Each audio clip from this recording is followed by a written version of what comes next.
something's happened to Jack Miller. What is that? There's bits falling off that KTM, aren't there? There's some aero damage there for Jack Miller.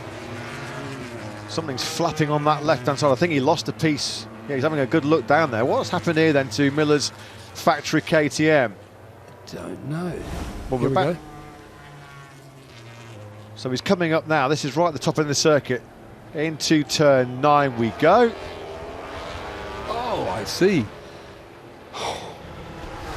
That was scary. That was terrifying. Oh, that involved the World Championship leader and Jack Miller. Talk us through that, Simon. Well, Jorge is dawdling, and Jack wasn't even going that quick. He's just getting going, and almost ran straight to the back. Lucky didn't run straight in the back. Glanced down the side and broke some aero off.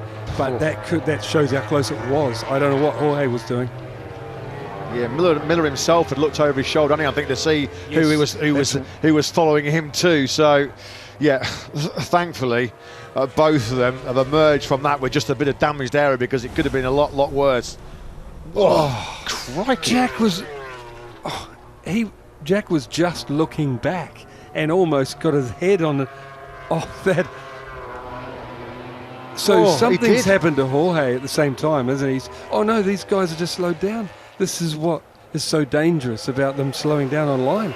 Like, that was it was just a bad. Oh, okay, it's a front fork wing has got broken off. It was a Miller headbutt inadvertently on the back of Jorge Martin. That could have been so much worse than what it was. So thankful that both of them have emerged from that with just a bit of damaged aero. Back then with Bagnaia, at the moment, he will not care one jot about what was unfolding behind him, because he was just ahead of Martin and Miller, wasn't he? When that happened, he's peeled into pit lane here, Bagnaia, obviously thinking, well, the 1:31.340, nobody's going to, well, they might beat that in terms of top spot. But he'll be in the top 10. He's going to Q2, yeah, no question.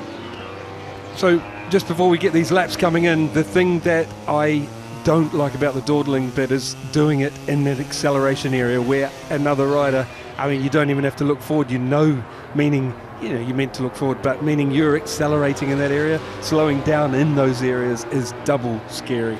It's one thing doing it offline in a braking area, but acceleration area, ouch. Well, I've heard Jack Miller say a few times down the years, other riders can kiss my butt. Well, he was almost taking it to the extreme there, wasn't he? With Jorge Martin. Ralph Fernandez, it's been an excellent session, this. Brilliant by the Trackhouse Racing Aprilia rider. He's fighting for his future. Aleix Espargaro on the factory Aprilia's got himself up inside the top 3.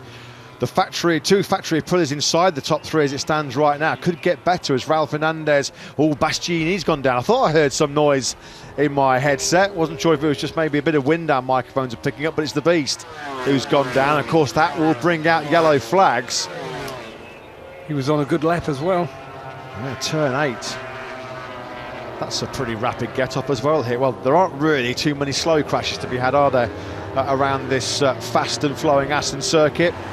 Seems like avoiding all that trouble was the likes of the Gian Antonio, Marc Marquez, Brad Binder and Frankie Morbidelli. Binder's up into 6th place. And we hadn't seen much from Binder this session, but that's really good. Yeah, a 1:31.866 from the South African. Just over half a second he is off the top spot. Now this is Pedro Acosta in big bother. In fact, he's rolling out of this. Acosta will be in Q1. At the moment, he's in 15th place with a 1:32.244. So Pedro Acosta cruising now then in the first sector. So the rookie is running out of time. He's got Assen and next weekend's German Grand Prix in the Sachsenring to break Marc Marquez's record to become the youngest ever Premier Class Grand Prix winner. Bagnaia's had enough of it. He's pulled back into pit lane and said, OK, 1:31.340. Thank you very much, job done. Sailing into Q2 goes the Italian. What about Fabio Quartararo at the moment in Q2 by the skin of his teeth? He's 0.06 of a second up on the Gian Antonio, who's in 11th place right now. So Quartararo needs to find a bit more time. Something happened to Fabio on that lap because he was fastest through the first sector, PB through sector 2, and then he was lost 2.5 seconds in sector 3. So he's had a run-off, hasn't he? Somewhere Quartararo, he's had to roll out of it. Maybe some traffic, not sure what happened to Quartararo. Binder could get better. Good, yeah, from Binder. He's really pushing, chasing Marc. Oh, yeah, looking. Yes, he managed to stop it into the chicane. Just about.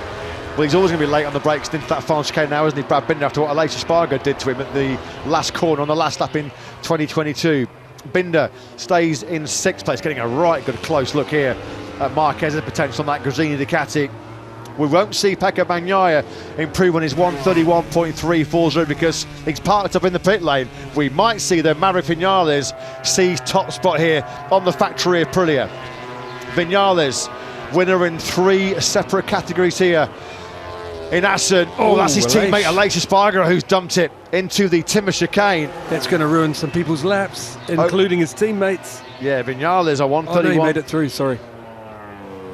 I'm trying to work out, was Aleix ahead of Maverick That's what I'm Vinales? thinking, yeah. Or was Maverick just in front of him? That's stung for Aleix Espargaro. That's properly hurt the 34-year-old Spaniard. On board we go. He's going to drop anchor now. Oh, that's why it hurt, yeah.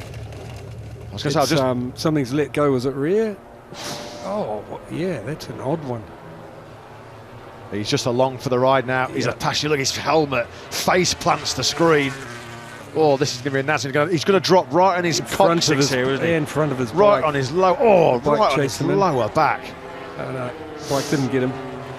He'll be okay. He'll be sore, but I think he'll be okay. Hope he's got an extra soft mattress in that motorhome tonight because he's going to be feeling that one.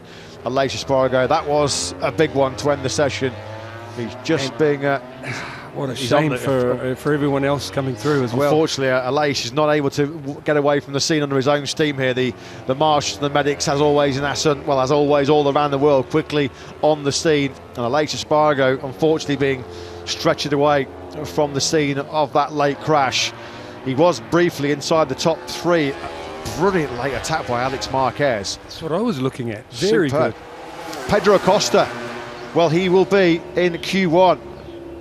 14th this morning, 15th this afternoon. Pedro Acosta, he's featured in every Q2 so far this season. His lowest starting position in 2024 has been 10th. That was nasty. Look, Matt, it was a proper odd one. I'd love to see the start of how that happened, but it looked like rear letting go, and then, but he didn't look comfy even before it let go, like something was going wrong. Maybe gear position or something made it let go. It was a strange reaction, wasn't it, when he realised he was in trouble, and then face planting and breaking the screen and landing right on his lower back, right on his coccyx bone, which, if you've ever done that before, you will know it hurts like hell. It's a real painful bone to take any kind of impact on. So Aleix Espargaro will be walking wounded for the remainder of this Dutch TT weekend, you feel?